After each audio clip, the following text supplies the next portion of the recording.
Hari Om. Hari Om, Hari Om. We are starting on chapter 16 now, today.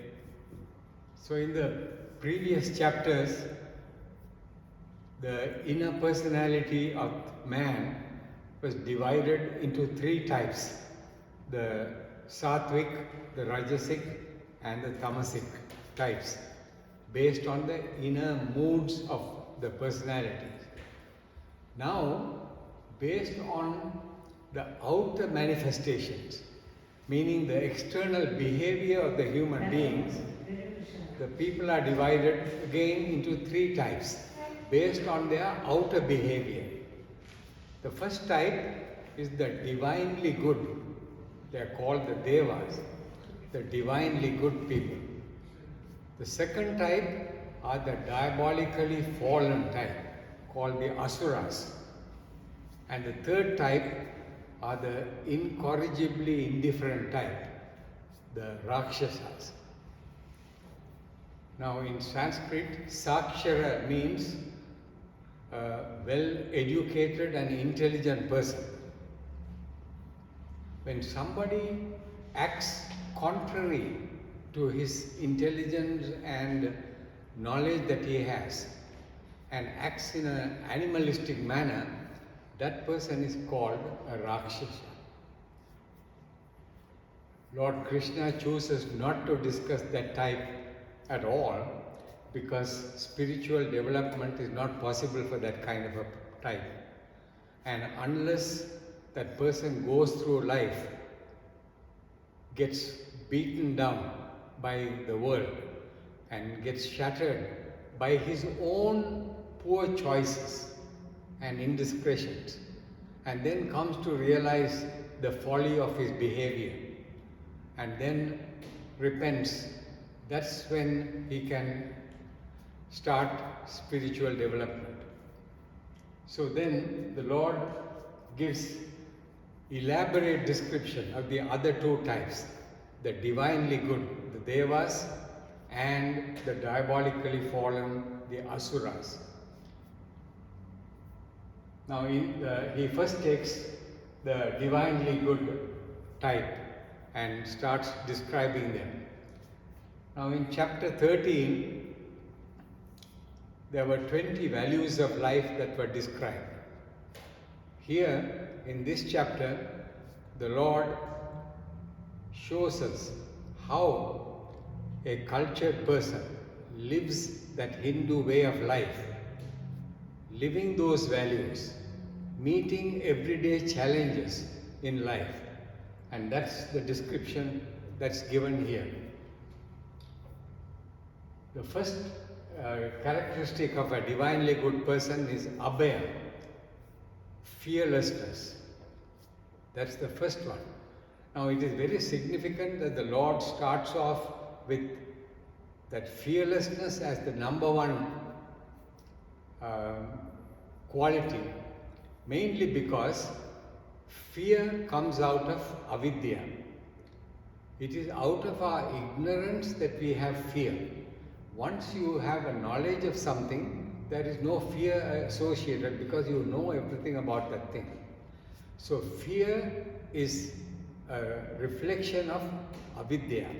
So therefore, the Lord emphasizes indirectly how important spiritual knowledge is for us. That once you have spiritual knowledge, then you will have no fear in this life at all. Now, in sometime in the past, Swami Tejomayananda, one of our Swamis who was the head of the Chinmaya mission at one time, he told us a very good statement. If you do the things that you are supposed to do and don't do the things that you are not supposed to do, there will be no fear at all. Suppose I have done something wrong, and if I see a police car stopping outside my gate, I would be afraid that they are coming to arrest me. Why? Because my conscience will say I have done something wrong and I am afraid that they have come to arrest me. Now if I have done nothing wrong, Why would I be afraid of a police car that has parked out there? And if a policeman comes out, I won't be afraid. I'll just go and ask him, how can I help you? Why? Because I know deep down I have not done anything wrong. So fear comes out of doing something that you are not supposed to do, or not doing something that you are supposed to do. As long as we don't do those two things, our conscience is the best guide to know what you are supposed to do and not supposed to do. Go by what the conscience says, and as long as we are doing that, there is no fear at all. So a divinely good person acts in this world with no fear at all. The second quality is sattva, purity of heart, honesty of intentions and purity of motives. In everything that the person does, there is sincerity and honesty in everything that he does. And there is nothing selfish about what he does. That's purity of heart, sattva. Steadfastness in the devotion to knowledge. The mind is always held to the higher values described in the scriptures.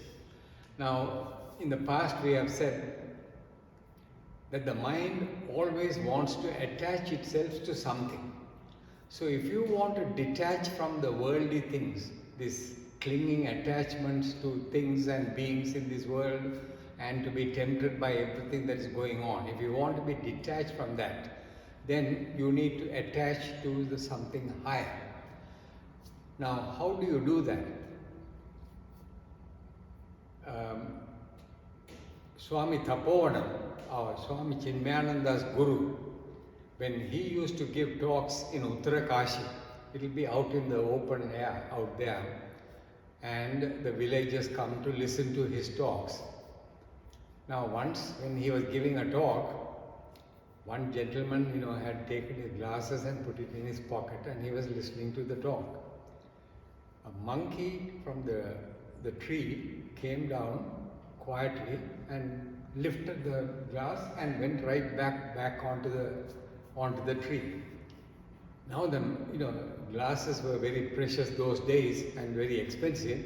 So the man ran after the monkey and was trying to throw stones at the monkey to get the glass back. Monkey won't give up. Swami Tapovanam said, calm down, don't worry. There is a way to get it. Take one of those bananas and go and give it to the monkey. So he went, to under the tree and showed the banana to the monkey. Now the monkey was looking at it and he came down. He wanted the banana. Now he has only two hands. So if he has the glasses in one hand and he takes the banana in the other hand, now the banana has to be peeled. Now he doesn't have a pocket to put these glasses inside and then peel the banana. So what does he do? He drops the glasses and then starts peeling the banana. You take the glass and you come back. So that's the trick. We do that even for children. If they have something, a good watch, the kid picks up, the baby picks it up. You don't want him to drop it. So you give a chocolate in the other hand and quietly take that away. So it's always a trick to give something and then you take this away. In the same way, the Lord here says, in order to make the person give up these worldly attachments, you offer these higher values, the promise of bliss that the Lord will give you, which will give you eternal happiness. So it is steadfastness in the devotion to knowledge.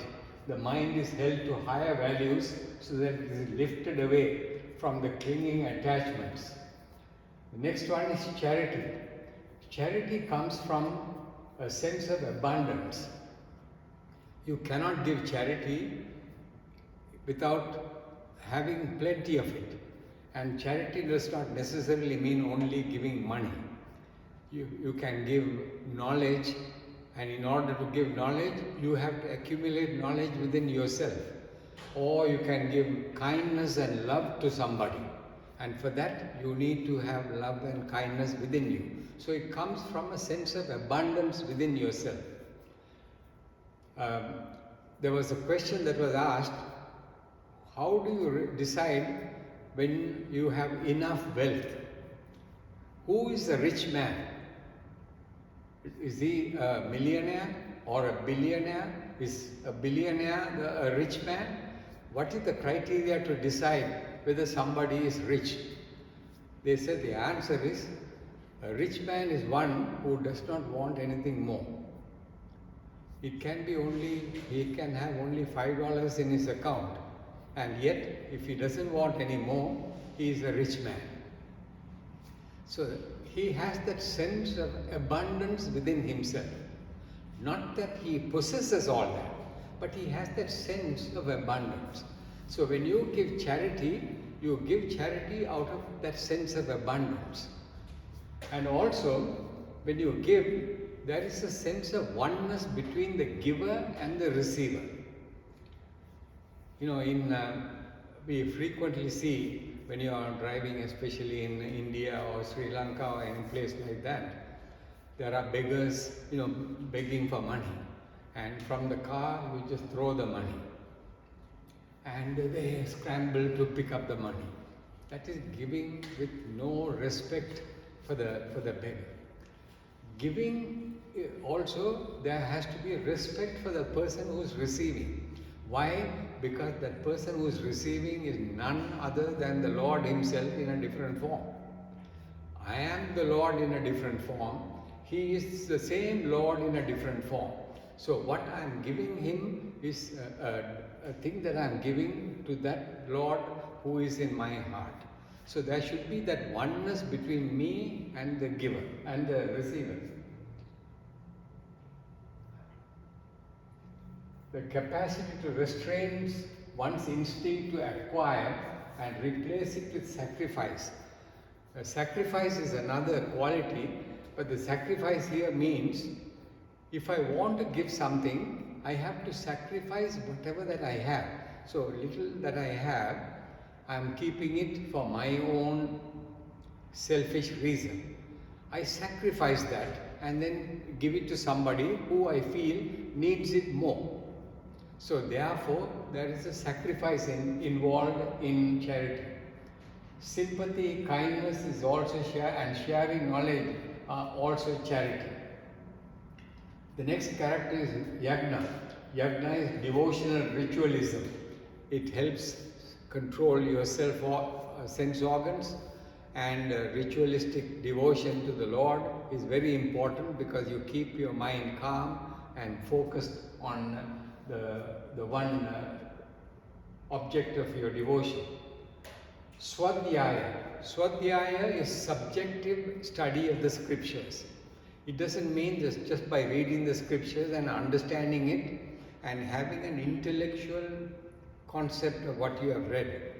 Not only that, but from what you have understood from the scriptures, you try to analyze your own life and see the truth of what you have studied in your life.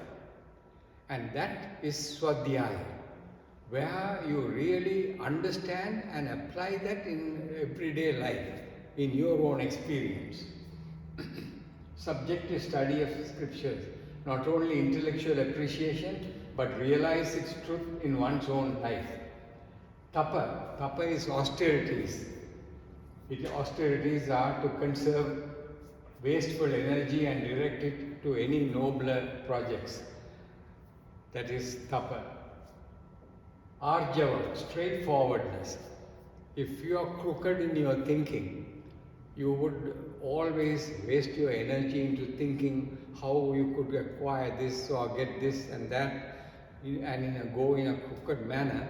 You have to waste a lot of energy thinking in those lines. So if you don't have that crookedness and have straightforwardness in everything, then there is no need to worry about wasting energy. Gurudev used to say, suppose I want to portray myself as a very important person. So at a party I say, I'm one of the advisors to the Prime Minister of India. The Prime Minister will never take a decision without consulting me. And I boast like this to a crowd of people in one party. And they also think, oh my God, he's a very important person. So I say, the last time when I was in India 2 weeks ago, the Prime Minister asked me whether I should do this, this and this. And I analyzed and said, okay, go ahead and do it. Now at the next party, I have to be sure that I get the facts right. Because there may be some people in the same party at the next party, and I have to keep the same story. Because if I say, 2 weeks ago I was in Arizona, at Grand Canyon, enjoying, with somebody, they'll say, but I thought 2 weeks ago you were in India, you were advising the Prime Minister. So I have to know all these and remember who was at that party that I said this.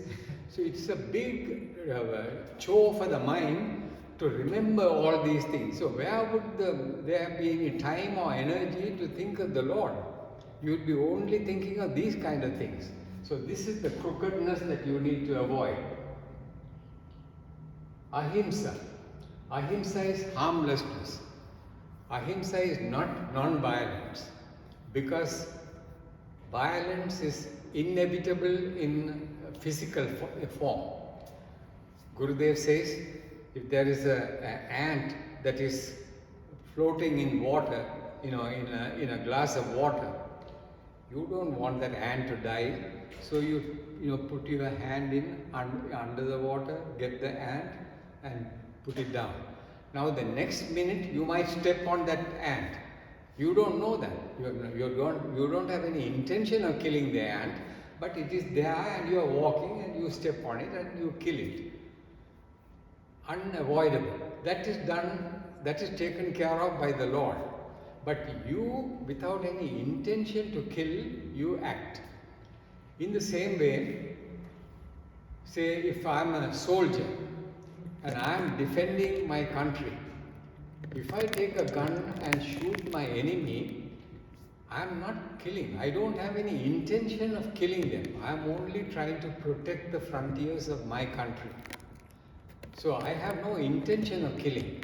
Another example is, if I take a knife and I am angry with my neighbor and I go and stick that knife into his tummy, that is a violent act.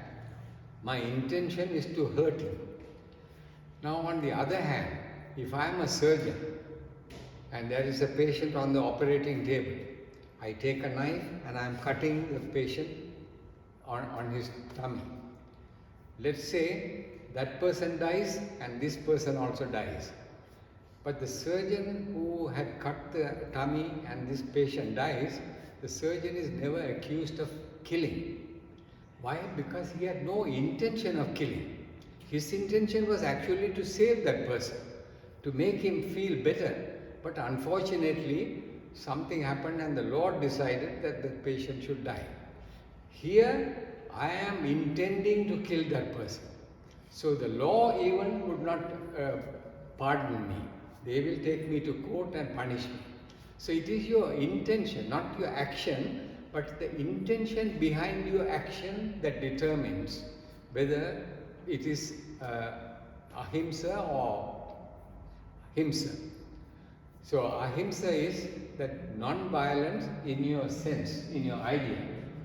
Truthfulness or satya, that is again discussed earlier. Akrodha. Akrodha is not having anger. Anger is a natural emotion. Krodha is anger or rage. Anger is a natural emotion that everybody has. Akrodha is an even-temperedness, meaning when I get angry, I learn to control the intensity of the anger so that I don't lose myself. It is not that the anger overwhelms me and then I say all kinds of nasty things to that person, and then later on when I am not angry, I come back and apologize. Oh, I am so sorry, I didn't mean it. But the damage is already done. I have already said all those things. he will always remember that I said all those things to him. So it is the ability to control your anger and not let the anger control you. That is the even-temperedness, and that is what is meant by akrodha. Then tyaga, a spirit of renunciation in everything. Always remembering that my needs are not the most important. The other person's need first is important more than mine. So always act with a sense of selflessness in everything that you do, and that is tyaga. Shanti, that is quietude, keeping an inward balance and intellectual poise at all times. There are bad things that happen in everybody's life, but one needs to always have an equipoise in their thinking, not getting too upset about negative things or getting too elated about the happy things that happen in life. Apaisuna, that is an unmalicious tongue. Cultivate an unmalicious tongue. In everything that you say, always think, am I saying this for any benefit for the people, or is it just a gossip that I'm just saying so that everybody would hear something and then they'll think bad about that other person? There's no maliciousness in anything that you say, and that is one of the qualities of a Daivika type. Tenderness towards other beings, compassion, tolerance to others' imperfections.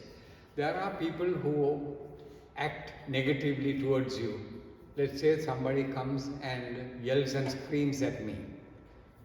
I know that, that person has no reason to yell at me. But I don't get angry with him because I know that that person might be upset about something else and he is taking it out on me. So I'm not angry with him. Why? Because what he is saying is not, I don't think is true of me. I know myself better. But he is saying something contrary to what I know. So I have a sense of compassion towards this person who is upset about something else. So I'm not really angry even though that person is making angry statements towards me. So be aware of the imperfections of the other person. Instead, try to see the beauty of the life spark in that person that's making that person function. If you can see that, there will be no reason for you to be angry at another person. Aloluptam, uncovetousness. Control your mind and sense organs, because the mind always wants more and more things. And the more you get, the more it wants. There has to be a certain amount of control in the mind where you don't covet things that are out. It shows that I am at peace with myself and I can talk in a clear manner, express my feelings very clearly without any agitation, and the listener also will understand what I am trying to say, because I am not distracting that person with all these hand movements and my body movements. So minimize your movements. Teja, brilliant glow. That person has a glow in his face all the time, and a sense of joy in the people who are around him that comes from the inner depths of that person.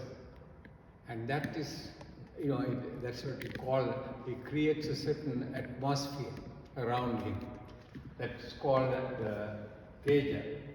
Shama, patience, unruffled serenity, and subtle boldness in facing opposition. Even when there is opposition and people criticizing that person, he keeps calm. Not only calm, but he has a certain boldness in facing the opposition. Vritti, fortitude, to hang on to even when things don't go your way. Now when we try a certain project and things don't actually go our way, we tend to give up. A Daivika person never gives up. Why? because he is very clear in his goal and he is committed to the ideal that he is working towards. So he knows that there will be obstacles along the way. Just because there are obstacles, he is not going to stop. So he'll keep on going, and that's the fortitude that we are talking about here. Vivid perception of the ideal, bold spirit of sacrifice are the sources from which it derives its energy and enthusiasm. Saucha, purity. Now, purity and cleanliness is a reflection of your inner purity. If you are a person who always wants to keep everything clean around you, you walk into somebody's office and you see the desk, there are files all over the place, papers here and there.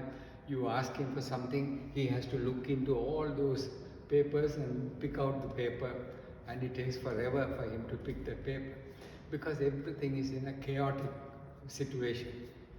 If he is a person who is organized in his thinking, his desk will be nice and clean.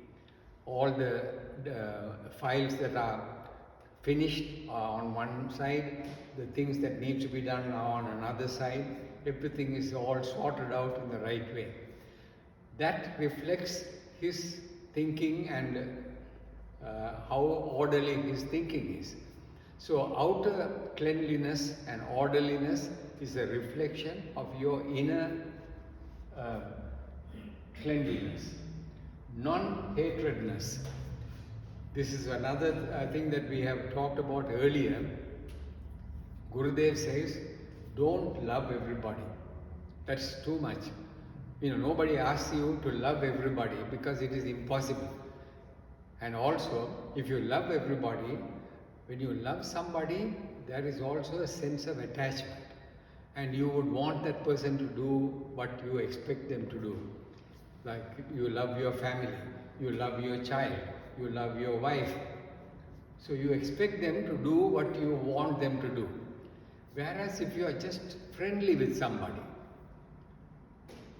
you advise that person, but the friend is free to do whatever he wants. So have a sense of non-hatredness and friendliness towards others. Na ati manita, absence of excessive pride. We have talked about this before. Don't have excessive idea of self-importance. I am a good person. I am a very intelligent person. I am very important, and without me that thing cannot function well. These are ideas of self-importance. Get rid of all these ideas of self-importance. These are 26 qualities. And these 26 qualities are not dictated by some Dadiwala, some rishis in the Himalayas who have written, okay, these are the qualities of a good person. It is not. It is all based on logic and reason. And they are scientifically based. As you can see, if one has these qualities, his life would be peaceful, there will be no turmoil in his life, and he would always be equanimous in all the situations in life, because life always presents with conducive and unconducive circumstances. We need to face them, but with the inner equanimity, if we face them, we are not going to be ruffled by all that. So that is the goal in life, to keep your mind at peace at all times. Now, then he starts on the asuric qualities. Now, these good qualities and bad qualities are given by the Lord, not to say that people with good qualities will go to heaven and live there forever in happiness, and if you have bad qualities, you are sent to hell, and then you suffer there forever in that hell. That is not the idea. The idea is that if you know these are the good qualities, then you can work towards getting those good qualities. And to the extent that we can get even one or two of those little things, to that extent our life would be happy. On the other hand, if I have some bad qualities and I don't know that those bad qualities are in me, don't know meaning, let's say that I'm always angry and I'm always yelling and screaming at people. I am not aware that I am doing that. But Panditji comes and tells me, why are you always angry? I said, you don't know what you are talking about. I am not angry. You are just misinterpreting what I am doing. I am not angry. So I will never accept it till I realize it myself that I am an angry person.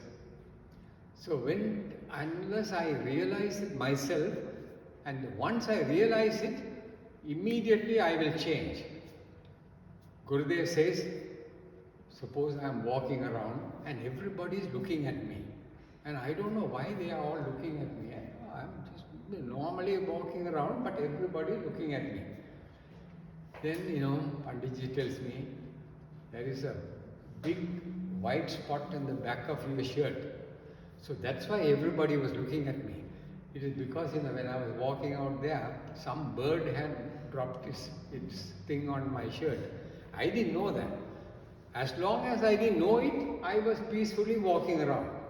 But once I know that there is that thing there, you think I'll just walk around, oh, it's okay, let it be there. No, I will find some piece of cloth to take it off, or, take my shirt off, and, once you know that there is some flaw in you, you will not stop till you remove it.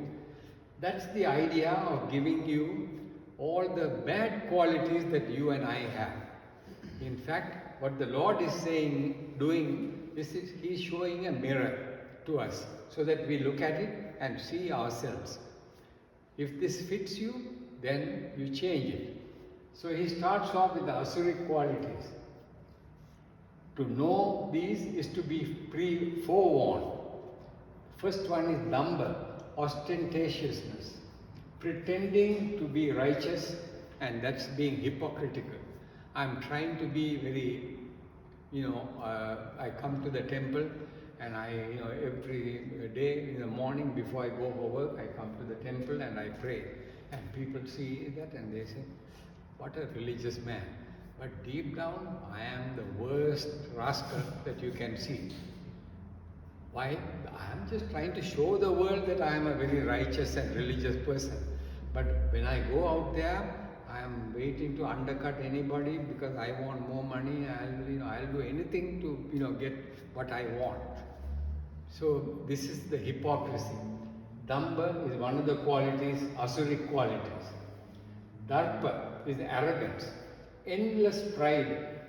Pride because I am a wealthy person, or I come from a very good family. I am a very important person in the city council. Anything that, because of that, I feel I have an authority over other people. So that's called arrogance or darpa. Krodha, again we talked about, is rage, realizing that the world estimate of him is different from his own. He is perpetually angry.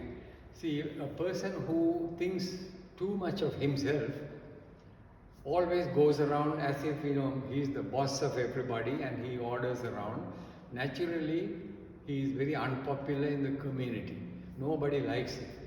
And when he realizes that his opinion of himself is not the opinion that others have of him, then he gets angry. That kind of a person is always angry. There is no peace in that person.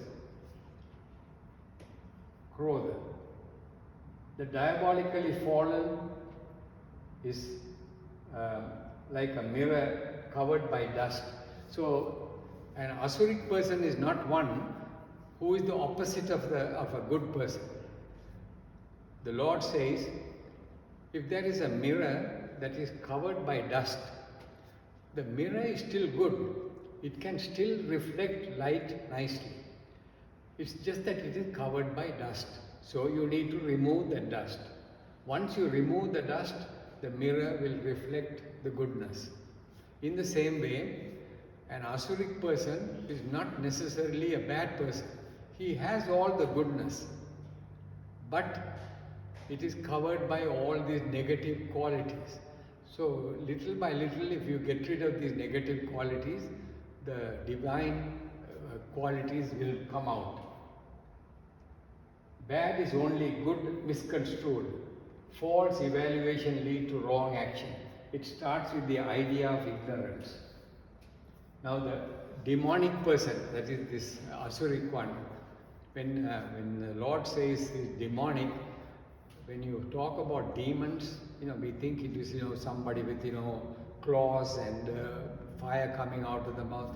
It is not that kind of a demon. A demon in the scriptures here mean somebody who is doing atrocious things, things that are contrary to normal good values in life.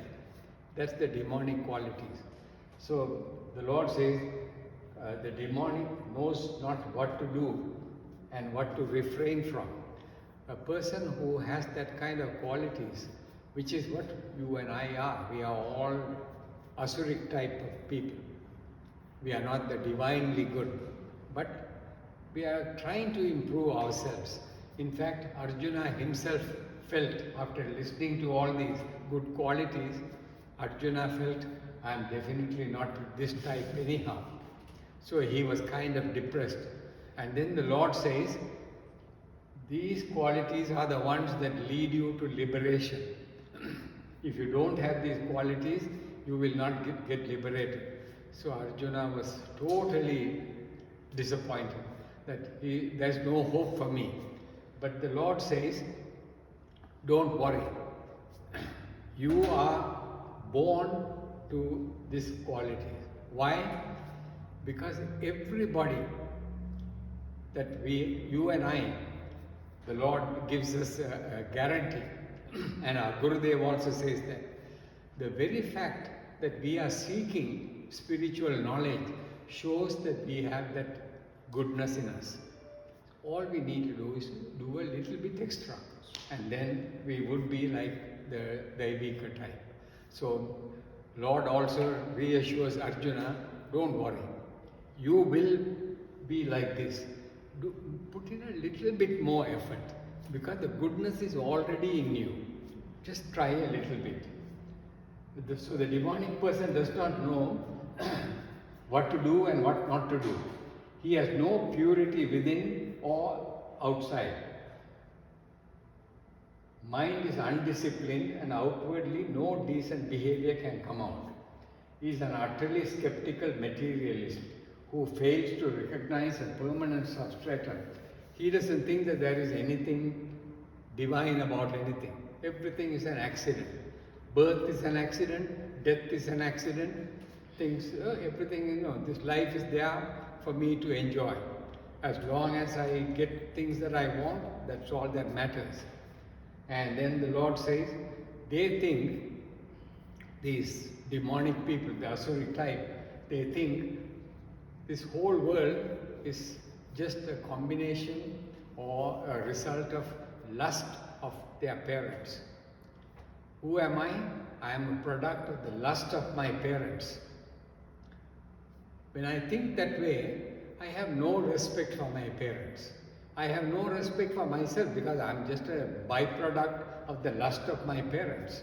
So why should I respect myself or anybody else? And everybody else is also a product of the lust of their parents. So everybody is like that. So it doesn't matter whether I plunder and loot that person or kill that person. It doesn't matter. I have no respect for that person. On the other hand, if I know that there is a divinity in everyone, he is also a divine person, I will have a lot of respect and I will treat that person nicely. So these demonic people have no such respect. And Gurudev says there are no relationships in those people. In advanced countries like the United States, families get separated. You go and ask the person, and and I see this in my own practice. When I see a patient and I ask him, he's now 65 years old. Do you have any children? Yeah, I have 3. Where are they? Oh, my oldest son must be in Cleveland. When was the last time you spoke to him? 15 years ago? He has no idea. He doesn't even know whether he's alive or dead. Where's your mother? Oh, she's in a nursing home in Utah. How do you know? Because I sent her money 2 months ago and it was cashed. So that means I know that she is alive there. These are the way the people know. There's no relationships, no respect. Whereas Gurudev says even animals and birds take care of their young ones. You know, they nurture them till they are able to function independently. But in advanced countries, in civilized societies, it is all for myself. If you know, when you are 18 years old, you are kicked out of the house. You get a job. If you want to stay here, you pay rent. Whether it's your child or not, they have no respect for anybody. Your parents also like that. They don't take care of the parents. They want to, you know, oh, we are, you know, so busy. When the parent is there with them, they put them in a home, and the parent is suffering there. They don't care. Once a year they go there on Mother's Day and see their mother on Mother's Day. So these kinds of relationships happen only in the Asuric type. Birth and death are accidents. In between you exist selfishly. There are no fear of consequences or accountability. They bring about chaos in this world, and these are the people, suppose they are leaders of a country, you can imagine how there would be war in between countries, because the leaders have that kind of ideas, these Asuric type. Now there are many other qualities that we would be discussing, but these are the ones that I want to talk about this time. Thank you. Thank you so much.